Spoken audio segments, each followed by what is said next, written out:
Guantánamo Bay, the site of one of the world's most infamous prisons, is now set to house thousands of deported migrants.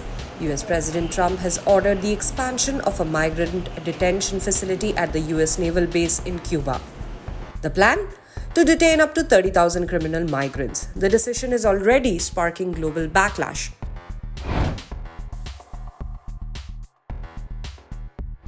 In a White House memo, Trump directed the Pentagon and Homeland Security to set up a migrant facility at Guantánamo. He said that this is part of his effort to halt the border invasion, dismantle criminal cartels, and restore national sovereignty. Trump emphasized that this facility is separate from the high-security prison that holds foreign terrorism suspects, including 9/11 mastermind Khalid Sheikh Mohammed. Instead, the migrants will be detained in a different section of the naval base, which has historically housed migrants intercepted at the sea, mostly Haitians, Cubans, and Dominicans. Today, I'm also signing an executive order to instruct the Departments of Defense and Homeland Security to begin preparing the 30,000-person migrant facility at Guantánamo Bay. Most people don't even know about it. We have 30,000 beds in Guantánamo to detain the worst criminal illegal aliens threatening the American people. Some of them are so bad we don't even trust the countries to hold them because we don't want them coming back, so we're going to send them out to Guantánamo. This will double our capacity immediately, right? And that's a tough place to get out of. Including hundreds of gang members, traffickers, child predators, terrorists, and murderers. Trump says the facility will be used for the worst criminal illegal aliens. Some, he claims, are so dangerous that the US doesn't even trust their home countries to keep them in custody. His administration insists that Immigration and Customs Enforcement, that is the ICE, will oversee the center. Trump's border czar Tom Homan later confirmed that the existing migrant facility at Guantánamo will be expanded. He also stressed that this will double the US detention capacity for criminal migrants.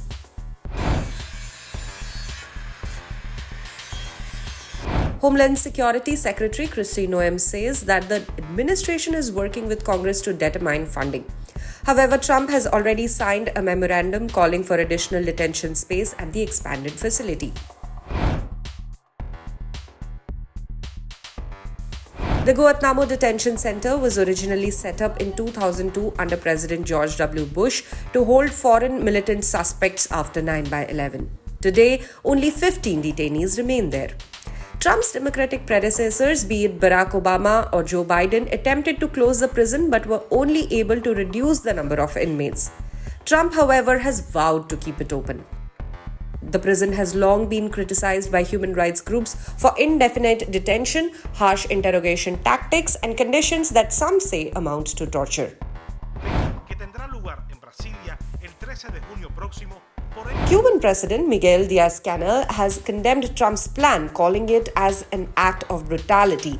Pro-refugee groups are also demanding that the Guantánamo migrant facility be shut down entirely. A 2024 report by the International Refugee Assistance Project highlighted troubling conditions at the center. Detainees described unsanitary environments, overcrowding, and families being housed with single adults. The report also flagged concerns about limited access to legal services and no education for children.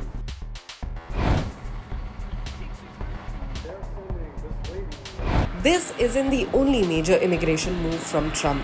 On Tuesday, the US military announced it would allow ICE to detain migrants at Backlash Space Force Base in Colorado. This follows Trump's emergency immigration declaration last week, which also included military deportation flights and the deployment of over 1,600 active duty troops to the US-Mexico border.